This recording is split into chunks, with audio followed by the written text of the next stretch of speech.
और देखिए इस बीच बिलासपुर से बड़ी खबर, मुंगेली स्टील प्लांट हादसे से जुड़ी अपडेट। रेस्क्यू ऑपरेशन पूरा कर लिया गया है, तीनों मजदूरों के शव बाहर निकाल लिए गए हैं। तो करीब 40 घंटे तक रेस्क्यू चला और तीनों शवों को पोस्टमार्टम के लिए बिलासपुर सिम्स भेज दिया गया है। एनडीआरएफ, एसडीआरएफ प्रशासन ने 40 घंटे ये रेस्क्यू चलाया।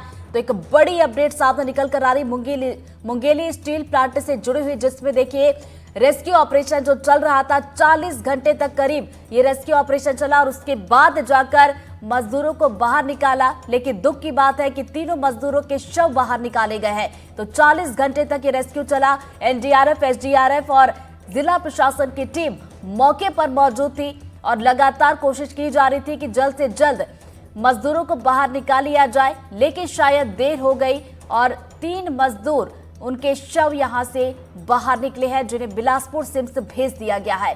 तो बड़ी अपडेट यहां पर सामने निकल कर आ रही है। बता दें कि यहां पर चिमनी गिरने से पूरा हादसा हुआ था। एक मजदूर की पहले ही मौत हो चुकी थी और उसके बाद 3 मजदूर यहां पर दबे हुए थे, जिन्हें निकालने के लिए एसडीआरएफ, एनडीआरएफ और प्रशासन की टीम मौके पर थी। लेकिन कई सवाल इसमें देखिए खड़े भी हुए, जांच का विषय है। हालांकि देखिए अभी की बात की जाए तो बड़ी अपडेट सामने निकल कर आ रही है कि करीब 40 घंटे तक जो रेस्क्यू चला उसे अब पूरा कर लिया गया है। लेकिन यहां पर मलबे के अंदर जो 3 मजदूर दबे हुए थे, उन्हें सही सलामत बाहर नहीं निकाला जा सका और यहां पर 3 मजदूरों के शव निकाले गए हैं और बिलासपुर सिम्स भेजा गया है। तो बड़ी खबर यहां पर सामने निकल कर आ रही है। और देखिए हादसे में लापरवाही की तस्वीर, लापरवाही के आरोप लगे और देखिए जब ये रेस्क्यू पूरा हुआ है उसके बाद वो तस्वीर जो शायद परिजन नहीं देखना चाहते थे, क्योंकि देखिए जो परिजन है मजदूरों के, वो यही इंतजार कर रहे थे कि उनके अपने सही सलामत मलबे से बाहर निकले, लेकिन ऐसा नहीं हो पाया। ज्यादा जानकारी के साथ हमारे सहयोगी जुल्फिकार हमारे साथ जुड़ गए, सीधा उनका रुख करेंगे। जुल्फिकार, हादसा हुआ लापरवाही की वजह से, लेकिन बड़ी बात यह है कि रेस्क्यू के दौरान भी लापरवाही की कई तस्वीरें आई और अब देखिए 3 मजदूरों के शव बाहर निकले हैं।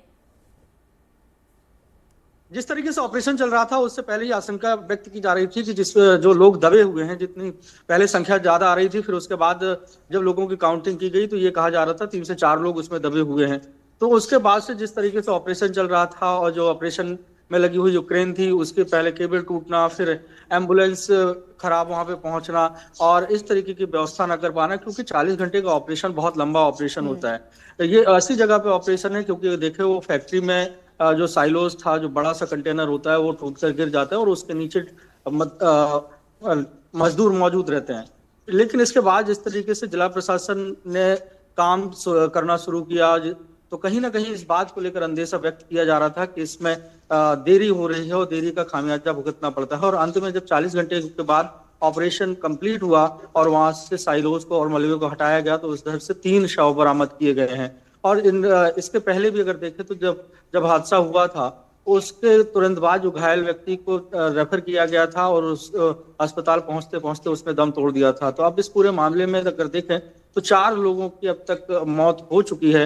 ये बड़ा दुखद है क्योंकि छत्तीसगढ़ में जिस तरीके से इंडस्ट्रियलाइजेशन हो रहा है, तो ऐसे में उम्मीद ये की जाती है कि अगर इंडस्ट्री के कोई भी अगर हादसे होते हैं तो उस पर राहत जल्द से जल्द मिले। यहाँ पर एसडीआरएफ, एनडीआरएफ की टीम दोनों वहां पे पहुंची हुई थी। जैसा कि हमारे साथी कल बता रहे थे कि वहां पे कोऑर्डिनेशन की कमी देखने को मिली और जो स्थानीय प्रशासन है तो उसके बीच में अगर सही तरीके से कोऑर्डिनेशन होता तो एक जो ऑपरेशन चला वो जल्द समाप्त हो जाता। लेकिन कहीं ना कहीं कोऑर्डिनेशन या वहां पे स्थानीय जो प्रशासन है उसके द्वारा जो निर्णय लेना है उसमें कहीं देरी की गई, तो उसका यही खामियाजा है कि ये ऑपरेशन 40 घंटे तक चला और 40 घंटे चलने के बाद जो खबर आई तो उसमें यही है कि 3 और लोगों के शव मिले हैं और कुल मिला के 4 लोग इस पूरे हादसे में शिकार हुए हैं। जी बिल्कुल, ये दुखद खबर है उन परिजनों के लिए जुल्फिकार, जो कि लगातार इंतजार कर रहे थे कि रेस्क्यू जल्द से जल्द पूरा हो, उनके अपने बाहर निकले, लेकिन उन्हें नहीं पता था कि उनके शव बाहर निकाले जाएंगे। देखिए बड़ा सवाल जो शुरू से यही है कि आखिर रेस्क्यू में इतना वक्त क्यों लगा, क्योंकि देखिए अगर रेस्क्यू समय पर हो जाता तो शायद मलबे में दबे इन 3 मजदूरों को सही सलामत बाहर निकाल लिया जाता। इधर की जो परिस्थितियां थी उसमें तो यही देखने में जो लग रहा था कहीं ना कहीं निर्णय लेने की क्षमता का दिक्कत रही होगी या कोऑर्डिनेशन की कमी रही होगी, क्योंकि इंडस्ट्रियल ये हादसा था और जो सब कुछ है वो बाहर से दिख रहा था कि कहाँ पे साइलोज पड़ा हुआ है और कितना एरिया घेरा हुआ है और उसको उठाना है और वहां से मलबा हटाना है। क्योंकि ऐसी परिस्थितियों में ज्यादातर प्लानिंग आसानी से की जा सकती है, कुछ जो एक्सपर्ट्स हैं उनसे जब हमारी बात हो रही थी।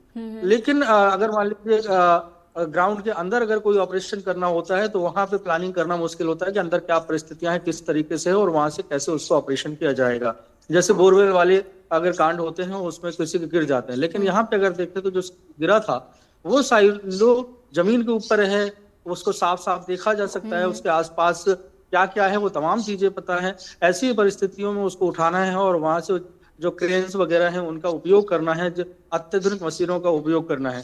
तो कहीं ना कहीं जिस तरीके की प्लानिंग की गई कि उसको क्रेन से उठा लिया जाएगा, कौन कौन से मशीन लगेंगी, वो सब समय पर काम नहीं आई। कि जैसे एक जब ऑपरेशन चल रहा था उस दौरान एक बड़ी क्रेन है, उसके जो केबल से उसका एक पार्ट को जब उठाया जा रहा था उस दौरान केबल टूट जाती है। मतलब केबल की क्या क्षमता है, कितना वो लोड उठा सकती है, ये तमाम बातें पता होती हैं प्रशासन को, जो एक्सपर्ट्स होते हैं। क्योंकि अगर देखें तो जिला प्रशासन ऐसे मौके पर तुरंत जो उस काम के एक्सपर्ट होते हैं उनसे संपर्क करता है। अब किस तरीके से संपर्क किया गया इसकी हालांकि जानकारी दी नहीं गई, लेकिन अगर उसको कोऑर्डिनेट किया जाता, क्योंकि ये मान लिया कि मुंगेली में हो सकता है कि उतनी बड़ी मशीनें ना हो उसको ऑपरेशन चलाने के लिए, लेकिन आसपास अगर देखें तो रायगढ़ लगा हुआ है, कोरबा है, रायपुर है, बिलासपुर है, यहाँ से टीमों को बुलाया जा सकता था। यहाँ पे जो एक्सपर्ट हैं उनको बुलाया जा सकता था, एक प्लानिंग की जा सकती थी। तो ये जो ऑपरेशन लंबा चला ये हो सकता था कि कम समय लगता। बिल्कुल, और ऑपरेशन कम समय में हो सकता था, लेकिन लापरवाही यहाँ पर बरती गई और उसकी कीमत यहाँ पर मजदूरों को चुकानी पड़ी। बहुत बहुत शुक्रिया जुल्फिकार आपका तमाम जानकारी के लिए। और चलिए बढ़ते आगे, गरियाबंद से बड़ी खबर जहां पर जिला अस्पताल के बाबू की बदतमीजी, जी हां, नशे की हालत में स्टाफ से बदतमीजी की है और उस बदतमीजी का वीडियो भी सामने आया है। डॉक्टरों और सिविल सर्जन से बहस करते दिखे हैं। हॉस्पिटल स्टाफ ने कार्रवाई की अब मांग की है। तो ये वीडियो आपको दिखा रही है, तस्वीरें आप जरा देखिए। जिला अस्पताल के ये बाबू है जिन्होंने बदतमीजी की है, नशे की हालत में ये थे और स्टाफ से बदतमीजी करते हुए वो नजर आए और ये तस्वीरें सामने निकल कर आई हैं। देखिए कुर्सी पर बैठे ये बाबू, अभी आपको फिर से ये तस्वीरें हम आप दिखाएंगे जिला अस्पताल की।